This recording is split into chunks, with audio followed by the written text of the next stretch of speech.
Iranian parliament passed a bill that would effectively suspend the country's cooperation with the International Atomic Energy Agency (IAEA). The legislation bars IAEA inspectors from entering Iran for verification activities unless Iran's nuclear facility security and peaceful nuclear energy rights are guaranteed. Despite the recent attacks on Iran's nuclear facilities, the International Atomic Energy Agency has not condemned them, not even superficially.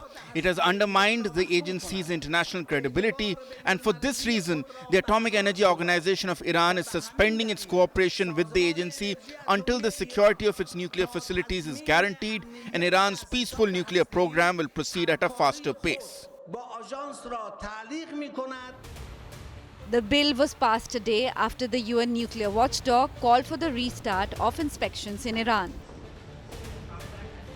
As soon as I learned there was a ceasefire, I wrote to Dr. Abbas Araghchi, whom I know very well, the Iranian Minister of Foreign Affairs.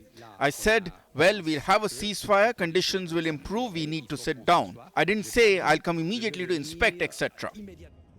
Meanwhile, Russia, which has a strategic partnership with Iran, wants Tehran to continue its cooperation with the IAEA. I cannot comment on the decision by the Iranian parliament to stop cooperation with the IAEA. After all, this decision is just a recommendation for the executive branch of power. We are interested in Iran's cooperation with the IAEA continuing.